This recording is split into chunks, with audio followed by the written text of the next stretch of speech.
லெடியோன் வணக்கம். இன்று நாம் சாத்தூரிலிருந்து எருப்பைக்குடி நாடு என்று பழமையான ஒரு நாடு இன்று ஏற்கன்குடி என்று அழைக்கப்படுகின்றது. அது மிக முக்கியமான மாரியம்மன் கோவில் அங்கு காணப்படுகின்றது. அந்த ஊரை நோக்கித்தான் இருசக்கர வாகனத்தில் சென்று கொண்டிருக்கின்றோம். இந்த ஊர் மிகவும் ரம்மியமான அழகு நிறைந்த இயற்கை அழகு நிறைந்த ஊராக காணப்படுகின்றது. அன்று பாண்டிய மன்னர்களுக்கும் அதை தொடர்ந்த சோழர்களின் கீழ் பாண்டிய நாடு இருந்த பொழுதும் அவர்களுக்கு மிகப்பெரிய செல்வ வளம் பொழிக்கும் ஒரு விவசாய பூமியாக இருந்திருக்கின்றது. சாத்தூரிலிருந்து எருப்பைக்குடி நாடு, எருப்பைக்குடி என்று அழைக்கப்படும் இன்று எருக்கன்குடி வரை இன்று தண்டவாளமானது சாத்தூரில் கிழக்கு பக்கமாக அமைக்கப்பட்டுள்ளது. அந்த தண்டவாளங்களை கடந்துதான் செல்ல முடியும். ஆங்கிலேய ஆட்சி காலத்தில் அமைக்கப்பட்டது. இப்பொழுது நாம் தண்டவாளத்தை கடந்து சென்று கொண்டிருக்கின்றோம். இங்கிருந்து நாம் துவக்கி பார்த்தால் அனைத்து இடங்களிலுமே குளங்கள் தொடர்ந்து காணப்படுகின்றன.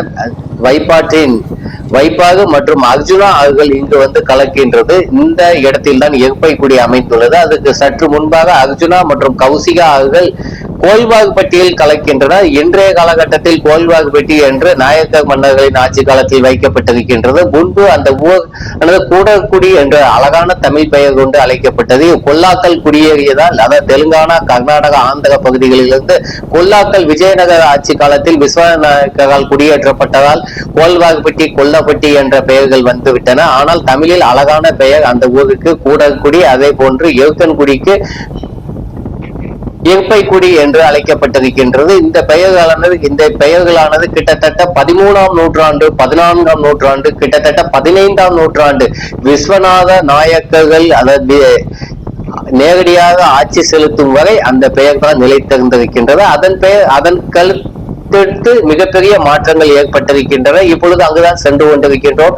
நீங்கள் பார்த்தால் சாலையின் அதாவது இடப்பகத்தில் மிகப்பெரிய ஒரு தொடர் சாலை அமைக்கப்பட்டுள்ளது. நடந்து செல்பவர்களுக்காக நடைமேடையானது அமைக்கப்பட்டுள்ளது. அண்மைய காலங்களில் இந்த கோவில் முன்பு முக்கியமான கோவில் தான். இப்பொழுது ஏராளமான மக்கள் வந்து வழிபடுகிறார்கள். அதாவது முன்பு இந்த பகுதியானது விருதுநகர் வரை உள்ள பகுதியானது திருநெல்வேலி நெல்லை சீமையுடன் இணைந்திருந்தது. திருநெல்வேலி மாவட்ட பகுதியாக இருந்தது. அதன் பிறகு இந்திய தமிழக ஆட்சி காலத்தில் தான் விருதுநகர் மாவட்டமாக தனியாக பிரிக்கப்பட்டு ராமநாதபுரத்துடன் இருந்தது. அதன் பிறகு காமராஜர் மாவட்டம் என்று விருதுநகர் மாவட்டம் என்று பெயர் மாற்றம் கண்டது.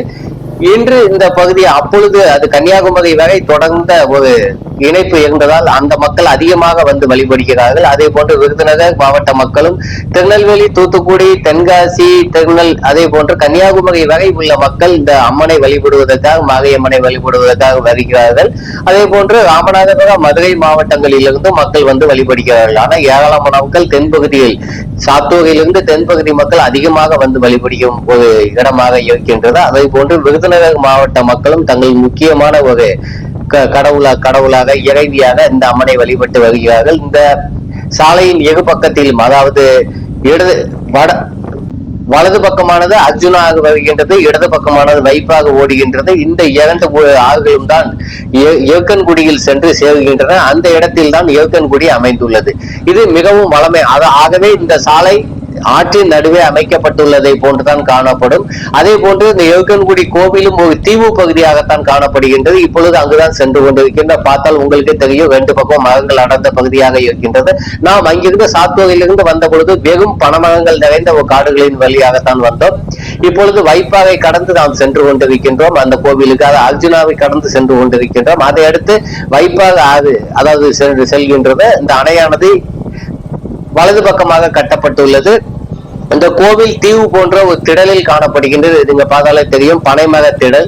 எல்லா பக்கத்திலும் பனைமரங்கள் தான். லட்சக்கணக்கான பனைமரங்கள் அன்று இருந்தன. இன்று ஆயிரக்கணக்காக சுருங்கிவிட்டன. அதற்கு ஒரு பெரிய கதை இருக்கின்றது. திராவிட அரசுகள் இந்த பனைமரத்தை வளர்ப்பதற்கு எந்த விதத்திலும் உதவி புரியவில்லை. அதற்கு பின்னணியாக பல காரணிகள் இருக்கின்றன. இவர்கள், அதாவது விஜயநகர ஆட்சி காலத்தில் விஸ்வநாத நாயக்கருக்கு பிறகு நேரடியாக ஆட்சி செலுத்த வந்தவர்கள் அதிகமாக கர்நாடக, தெலுங்கானா எல்லை பகுதிகளில் இருந்து வந்தவர்களாக இருக்கிறார்கள். அங்குதான் விஜயநகரம் இருந்தது. பெல்லாரி நகர் தலைநகராக இருந்தது. அந்த பகுதியில் இருந்த ஹம்பி பகுதியில் இருந்து வந்தவர்கள் அந்த பகுதியில் இவர்களுக்கு விவசாயம் ஒரு பெரிய தொழிலாக இருக்கவில்லை. ஆகவே இவர்கள் இங்கு வந்து சேர்ந்த பொழுது அங்கு பனைமரம் இருந்திருந்தாலும் அந்த பனைமரத்தை ஏறும் மக்கள் அங்கிருந்து இங்கு வரவில்லை. இங்கு வந்த தெலுங்கு கன்னடம் பேசும் மக்கள் பனைமரம் ஏறும் ஒரு தொழிலை அவர்கள் கொண்டிருக்கவில்லை. அதே போன்று பனைமரம் அவர்களுக்கு ஒரு முக்கியமான மரமாகவும் காணப்படவில்லை. வீடுகள் கட்டுவதற்கு போன்று தமிழர்களிடம் வாங்கி கொண்டார்கள். அவர்களுக்கான மிகப்பெரிய நிலங்களில் பனைமரம் எங்கும் அதிகமாக காணப்படாதாலும் அல்லது அவர்கள் அதை ஏறி அதிலிருந்து தொழில் செய்து பிழைக்கும் போது திறமை இல்லாத காரணத்தாலும், திறமை ஆந்திராவில் இருக்கின்றது, கேரளாவில் இருக்கின்றது, கர்நாடகத்தில் இருக்கின்றது, ஒடிசா, பெங்கால் வரை இருக்கின்றது. ஆனால் அந்த தொழில் சார்ந்த மக்கள் இவர்களின் குடியேற்றத்தில் அங்கிருந்து குடிபெயர்ந்து வரவில்லை.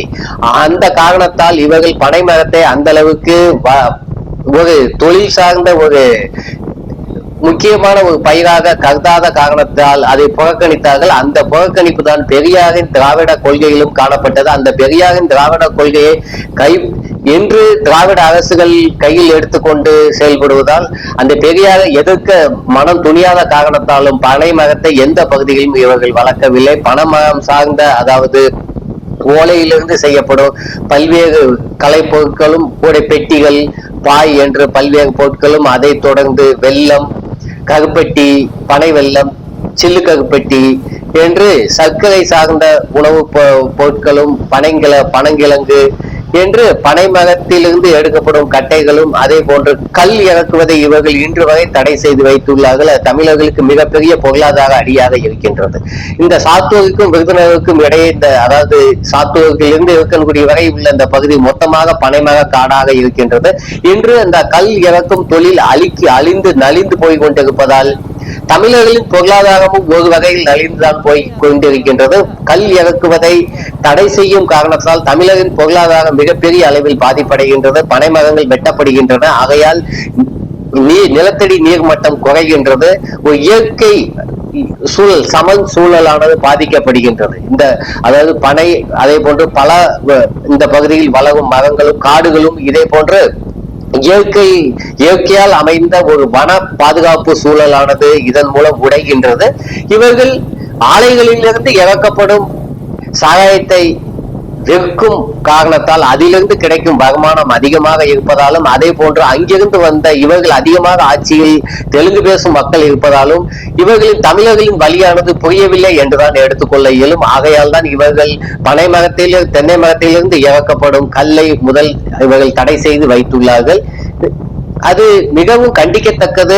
ஏனெனில் ஆந்திரா, கர்நாடகா, கேரளா, அதே போன்று தெலுங்கானா, அதை தொடர்ந்து ஒடிசா, வங்காளம், அதுக்கு அஸ்ஸாம் என வடகிழக்கு மாநிலங்கள் வரை, அதே போன்று மகாராஷ்டிராவிலும் கூட தடை செய்யப்படாத இயற்கை பானமாக இருக்கின்றன. தமிழகத்தில் தடை செய்யப்பட்டதால் மரங்கள் அழிக்கப்பட்டன, இயற்கை சமன் ஒழிக்கப்பட்டது. ஆகையால் நிலத்தடி நீர் பாதிக்கப்பட்டது. அதை தொடர்ந்து பொருளாதாரம் பாதிக்கப்பட்டது. இது சார்ந்த பொருளாதாரம் மிகப்பெரிய அளவில் தமிழர்களுக்கு பாதிக்கப்பட்டு இருக்கக்கூடிய சூழல் தான் தெரிகின்றது. இன்று அந்த கோவிலுக்கு தான் நாம் சென்று கொண்டிருக்கின்றோம். இந்த வழியில் இந்த பனைமரங்கள் அதிகமாக இருந்ததால் இந்த ஒரு பின்புல ஒரு கதையும் உங்களுடன் பகிர்ந்து கொள்ளக்கூடிய ஒரு சூழல் உருவாகியது. எதிர்காலத்தில் அந்த சூழல் மாற்றப்பட வேண்டும். பனைமரம் மூலம் கிடைக்கும் பொருளாதாரம் தமிழர்களுக்கு கிடைக்க வேண்டும். அதே போலதான் மீனவர்களாகவும் தெலுங்கு மக்கள் அதிகமாக காணப்படாதால் மீனவர்களின் மீது ஒரு பெரிய கரிசனை, அதாவது தமிழக அரசால், திராவிட அரசுகளால் காட்டப்படவில்லையோ என்ற ஒரு எண்ணம் இன்றும் தமிழர்களிடம் காணப்படுகின்றது. நான் சொல்ல கருத்துக்கள் மக்களிடம் பொதுவாக நிலவும் கருத்துக்களை நான் தெரிவிக்கின்றேன். மீனவ மற்றும் பனைமரம் சார்ந்த இந்த இரண்டு பொருளாதாரத்திலும் திராவிட தெலுங்குகள் அதிகமாக இல்லாத காரணத்தால் இரண்டும் ஒழிக்கப்பட்டு வருகின்றதோ அல்லது கண்டும் காணாமல் அவர்களுக்கு மிகப்பெரிய ஆதரவு கிடைக்காத சூழல் காணப்படுகின்றதோ என்று என்ன தோன்றுகின்றதோ அந்த காரணத்தால் தான் கச்சத்தீவு அவர்களுக்கு கொடுக்கப்பட்ட பொழுதும், அதை தொடர்ந்து தமிழக மீனவர்கள் கன்னியாகுமரியில் பெரும் வெள்ளத்தில் புயலில் பாதிக்கப்பட்ட பொழுதும், அதை தொடர்ந்து அவர்களுக்கு எந்த விதமான ஒரு அனுசரணையோ கரிசரணையோ அவர்கள் மீது காட்டப்படாமல் இன்றும் அவர்கள் மிகப்பெரிய ஒரு அழிவை சந்தித்து வருகிறார்கள். அதே போல்தான் இந்த ஒரு பனைமரம் சார்ந்த தொழிலும் மிகப்பெரிய அழிவை சந்தித்து வருகின்றது. இது இயற்கைக்கு எதிரான ஒரு செயல்பாடாக, அரசின் செயல்பாடாக இருக்கின்றது என்றுதான் கருத இயலும். இதை அரசின் கொள்கை முடிவுகளிலிருந்து மாற்ற வேண்டும். எவ்வாறு அரசு அதை ஒழுங்குபடுத்துவது என்றுதான் எண்ண வேண்டும். கள்ளத்தனமாக அது விஷமோ அல்லது வேறுவித கெமிக்கல் ரசாயன பொருட்களை கலந்து விற்பதையோ தடை செய்யலாம். செய்யலாம். ஆனால் மொத்தமாக கல் இறக்குவதை தடை செய்வது என்பது அது சார்ந்த, அதாவது பனங்கல்பட்டி மரங்கள், அதை தொடர்ந்து இயற்கை சமன்பாடு, சர்க்கரை, அதிலிருந்து எடுக்கப்படும் கற்பட்டி, அது பனங்கள் கண்டு போன்ற பொருட்களுக்குமான ஒரு ஈடுபாடானது, ஈர்ப்பானது குறைந்து கொண்டே வருகின்ற, அல்லது மரங்கள் அழிக்கப்படுவதால் இந்த தொழில் நலிவடைந்து கொண்டே வருகின்றது. தென்பகுதி தமிழ்நாட்டில் மிகப்பெரிய ஒரு தொழிலாக இது இருந்தது, என்று அழிந்து கொண்டே வருவது தமிழர் பொருளாதாரத்துக்கு மிகப்பெரிய அடியாக இருக்கின்றது. இந்த நிலை மாற வேண்டும். அதே போன்று கோயம்புத்தூர் கொங்கு மண்டலத்திலும் மிகப்பெரிய தொழிலாக இருந்தது. அதை தொடர்ந்து வட தமிழகத்தில் நீங்கள் எடுத்துக்கொண்டால் நாகப்பட்டினத்திலிருந்து வடக்கே கடற்கரை மொத்தமாக இந்த தொழிலானது இன்று நலிந்து கொண்டே வருகின்றது. மொத்த தமிழ்நாட்டிலுமே பனை சார்ந்த தொழிலில் தமிழர்கள் தான் ஈடுபட்டார்கள். அந்த ஒரு நிலையானது என்று அவர்களுக்கு மிகப்பெரிய பொருளாதார இழப்பை கடந்த 75 ஆண்டுகளில் சந்தித்து வருகிறார்கள். இதுக்கு மிக கூடிய விரைவாக ஒரு தீர்வு எட்டப்பட வேண்டும் என்பது இந்த காணொலி வாயிலாக இந்த மக்கள் எதிர்பார்க்கும் ஒன்றை, தமிழ் மக்கள் எதிர்பார்க்கும் ஒன்றை அவர்களின் சார்பாக நான் தெரிவிக்கின்றேன். அனைவரும் இந்த கோரிக்கையை அரசிடம் வைத்து, அல்லது நீதிமன்றங்கள் வாயிலாகவோ அல்லது மைய அரசு, இந்த நடுவண் அரசு வாயிலாகவோ இதற்கு தீர்வு எட்டப்பட வேண்டும். அப்பொழுதுதான் தமிழர்களின் பொருளாதாரத்துக்கு ஒரு சிறிய உதவியாக, மொத்த பொருளாதாரத்தில் 2% 2 விழுக்காடு உதவி பெற்றாலும் கூட தமிழர்களுக்கு மிகப்பெரிய தீர்வாக அமையும் என்று நான் கருதுகின்றேன். இப்பொழுது நாம் இந்த எருப்பை குடி நாடு என்று அழைக்கப்படும் எருக்கங்குடிக்கு வந்துவிட்டோம். இன்று மிகப்பெரிய அணை ஒன்று அங்கு கட்டப்பட்டுள்ளது. மிகப்பெரிய செல்வம் கொளிக்கும், அதாவது விவசாய செல்வம் கொளிக்கும் பகுதியாக காணப்படுகின்றது. காய்கறிகள், அதே போன்று நெல்லும் விளைவிக்கப்படுகின்றது. நத்தத்துப்பட்டி, அதே போன்று நென்மேனி பகுதிகளில், எருக்கங்குடி பகுதிகளில் ஏராளமான நெல் வயல்கள் காணப்படுகின்றன. பருத்தியும் விளைவிக்கப்படுகின்றது, வத்தலும் விளைவிக்கப்படுகின்றது, காய்கறிகளும் விளைவிக்கப்படுகின்றது. ஆகவே இந்த பகுதியானது இந்த விருதுநகர் மாவட்டத்தில் விவசாய நிலங்கள் நிறைந்த பகுதியாக காணப்படுகின்றது. அதே போன்று இந்த பகுதியில் ஏராளமான கல்வெட்டுகள் காணப்படுகின்றன. பாண்டியர்கள் காலத்திலேயே, அதாவது கிட்டத்தட்ட 7ஆம் நூற்றாண்டு காலகட்டத்திலேயே வட்டெழுத்து கல்வெட்டுகள், 7 வட்டெழுத்து கல்வெட்டுகள் எடுக்கப்பட்டுள்ளன. அதில் எட்டிச்சாத்தன் என்ற முக்கியமான ஒரு பாண்டிய அரசனின் பெயர் அதாவது பாண்டிய அதிகாரியின் பெயர் குறிப்பிடப்படுகின்றது. அன்று பாண்டிய மன்னராக இருந்தவர் மாறன் ஸ்ரீ வல்லபன்.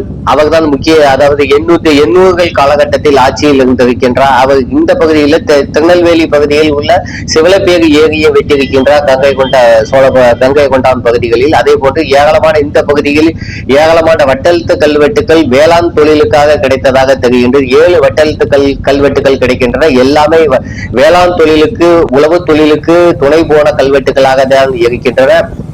இதை வைத்து நாம் பார்க்கலாம், இவர்கள் இந்த எட்டிச்சாத்தனும் அதே போன்று ஸ்ரீ வல்லபனும் தமிழ் மக்களுக்கு அந்த காலத்தில் தமிழர் பொருளாதாரத்துக்கு எவ்வளவு பெரிய துணையாக இருந்தார்கள் என்று. அதன் மூலம் வைக்கப்பட்ட பணமகங்கள் இன்று வெட்டப்பட்டு வருவது நமக்கு மிகப்பெரிய வருத்தத்தை அளிக்கின்றது. இவர்கள் வளர்த்த பொருளாதாரம் இன்று அழிந்து வரும் சூழலுக்கு நமக்கு கண்ணீர் விடும் சூழலாக காணப்படுகின்றது. மாற்றப்பட வேண்டும். அதே போன்று சோழர்கள் ஆட்சி காலத்திலும் 6 கல்வெட்டுகள் கிடைக்கின்றன. அந்த சோழ பாண்டியர்கள் ஆட்சி காலமாக இருக்கின்றது. 11 12ஆம் நூற்றாண்டு, 11 12 10ஆம் நூற்றாண்டு கல்வெட்டுகளாக இருக்கின்ற இந்த கல்வெட்டுகள் தமிழில் காணப்படுகின்றன. இன்றைய தமிழில் இந்த கல்வெட்டுகளும் கிட்டத்தட்ட, அதாவது கோவில்களில் அதிகமாக காணப்படுகின்றன. அதே போன்று வேளாண் தொழில் சார்ந்தும் காணப்படுகின்றன. இந்த கல்வெட்டுகள் தான் ஓரளவு கோவில்கள் பகுதிகளில் காணப்படுகின்றன.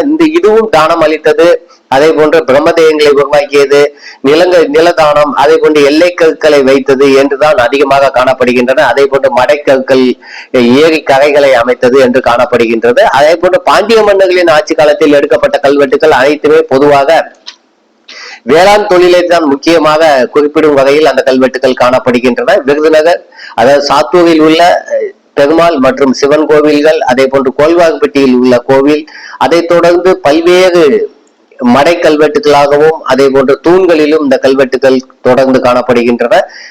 ஏராளமான கல்வெட்டுகள், இந்த வட்டெழுத்து கல்வெட்டுகள் விவசாய வேளாண் பணியை ஒரு ஆதரிக்கும் கல்வெட்டுகளாக காணப்படுகின்றன. ஒரு கல்வெட்டானது காணப்படுகின்றது. அந்த கல்வெட்டு பிரம்மதேய எல்லைகளை குறித்து காணப்படுகின்றது. அதே போன்று 8ஆம் நூற்றாண்டு பாண்டியர்கள் கால 6 வரிகள் கொண்ட கல்வெட்டுகள் இருக்கின்றன.